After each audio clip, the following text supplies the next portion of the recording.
Friends, we know about cloth designing or interior designing, and there are so many types of designing.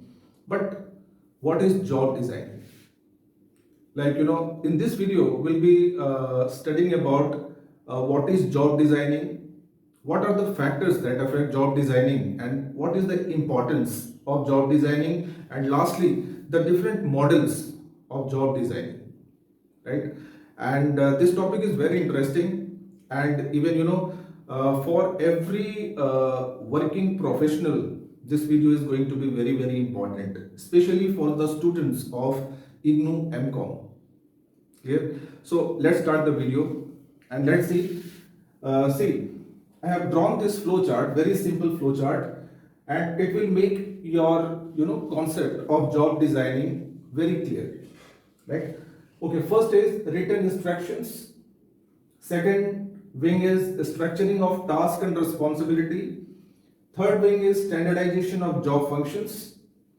Then there are three questions: what to be done, how to be done, and when to be done or completed. Okay, so let's try to understand what is this wing all about. Written instructions. Written instructions about the task.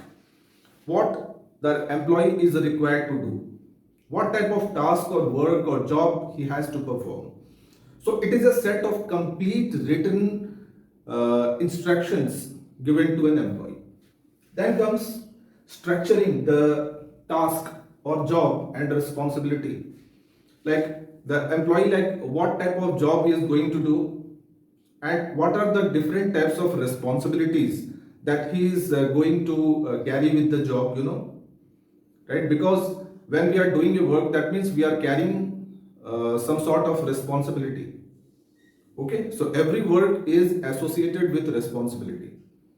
So the employee must understand what is expected of him, right, and what he is responsible for. The third wing is standardization of job functions.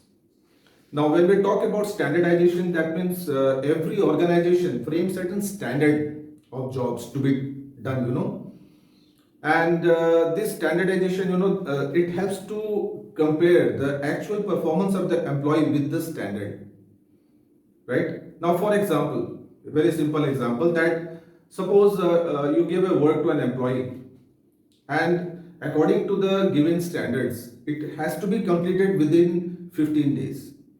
Now, if the employee completes the same work in 10 days, that means the employee is very efficient, he is very skillful, he is very talented. So like that. So it is, job designing. And job designing, what we do, we standardize the job functions, right? The next is what to be done. Like, what type of work to be done, what is the goal or object of the work. So every employee must know that, what type of work he is going to do, right? Then how to be done. What are the techniques? What are the methods by which the employee will do that particular work?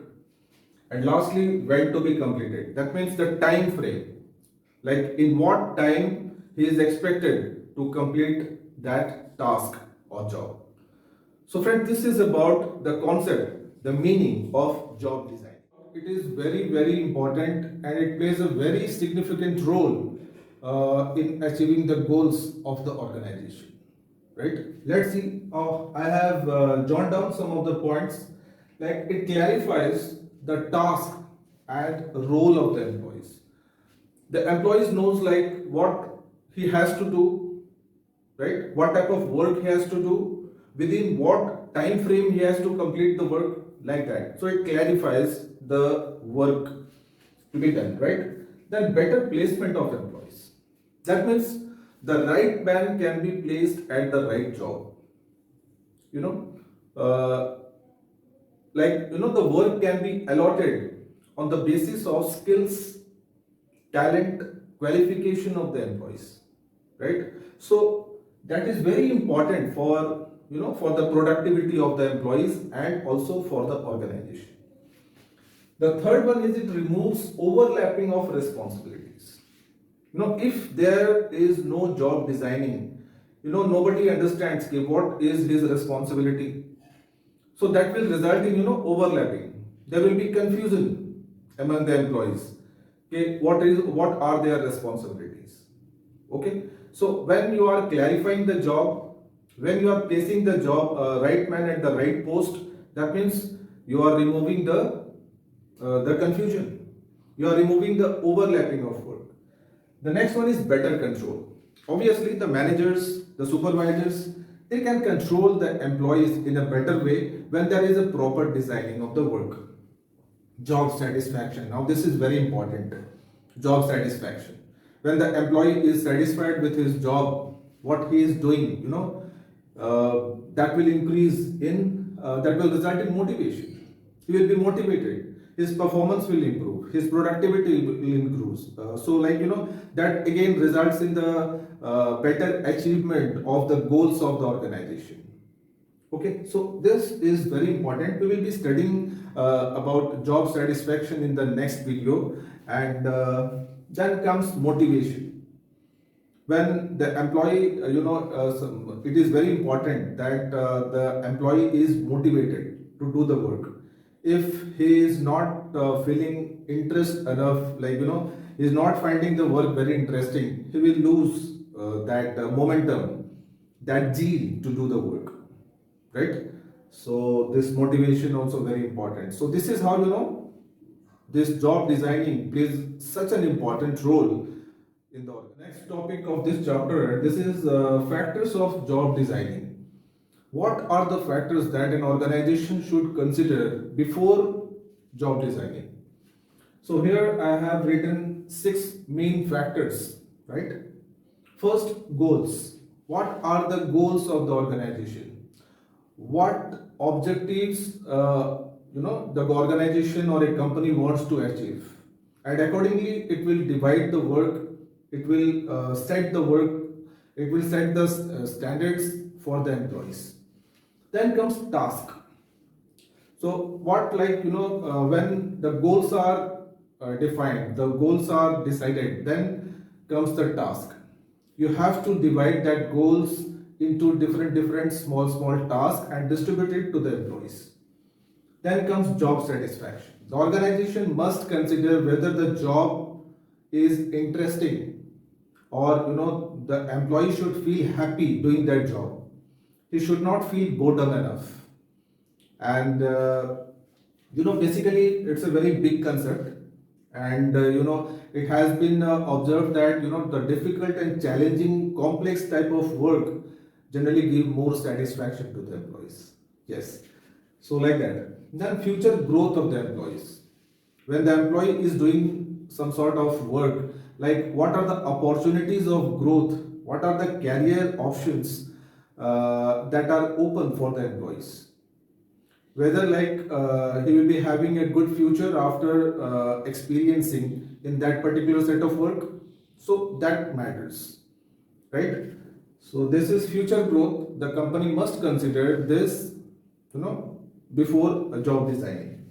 Then comes clarity of roles. We have just now discussed about this, that different roles, different functions, different jobs, there must be clear cut division of the work.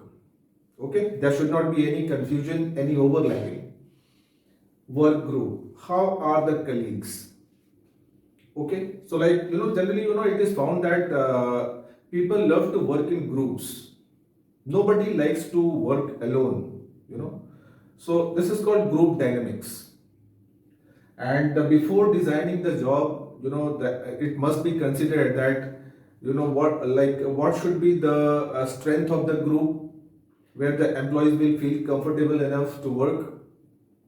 And there are so many factors to be considered in work group, because it's a social factor. And the last one is employees' importance. How important is the role of the employees in the organization? Okay, even the employee must also understand that the organization or the company is giving importance to them. Fine, because then only they will feel loyal, to the work. They will have more motivation towards the work, and they will work with 100% zeal and interest their productivity will increase. So like this, so these are few factors which an organization should consider before designing a job. Topic of this chapter, and let's see what are the different models of job designing. You know, the different type of models that has been created by so many management experts and philosophers. So basically I have written here four models, right? Now it depends on the organization that which model it is going to accept.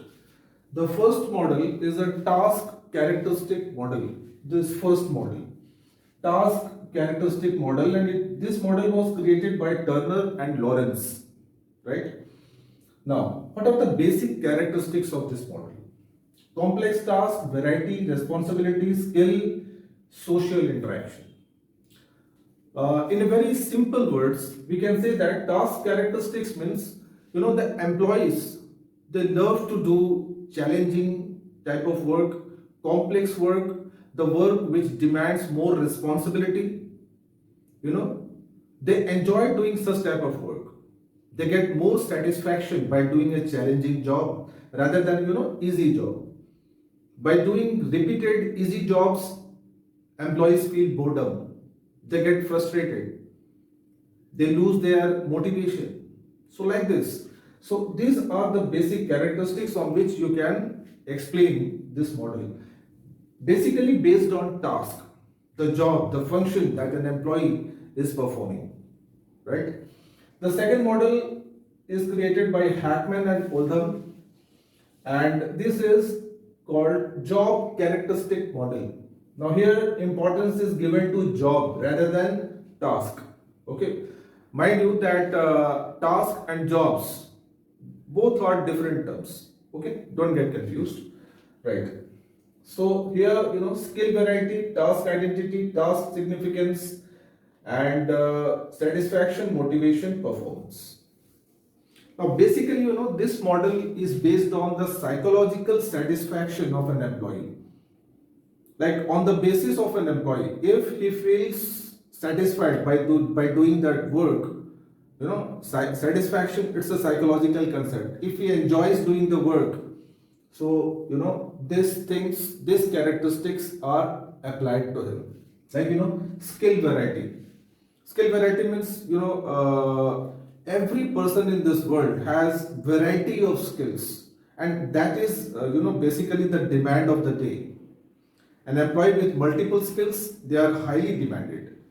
Okay, so that is skill variety. Task identity, like, you know, like the skill which is required to perform a particular work. So whether that is there in the employee or not. So accordingly you will design the job. Then comes task significance. How important is the task? What the employee is feeling about the task. Whether he is feeling important and loyal to that task or not. So these are basically, you know, some of the characteristic of this model. And satisfaction, motivation, performance, all these three are related to this because these are all satisfaction, you know, a psychological concept. When an employee is satisfied, he is motivated. If he is motivated, he will perform better. So like this you can define. And then comes social information processing model, right?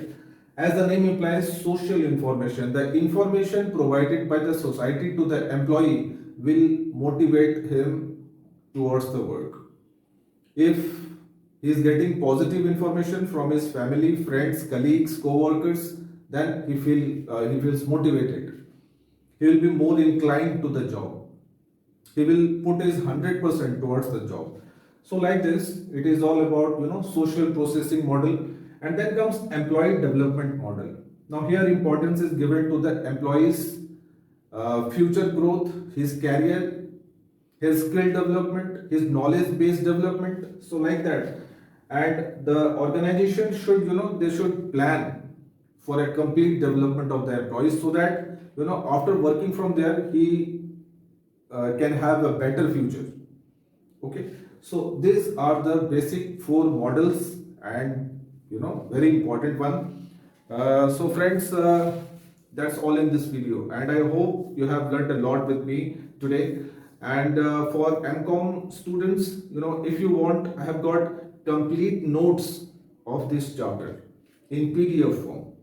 So if you wish to buy them, you can message me through my Telegram channel, the link of which is provided in the description box of this video, right? So to score 100% in the exams, to have a better preparation for the exams, just read out my notes and go for the exams. Okay, friends, thank you for watching.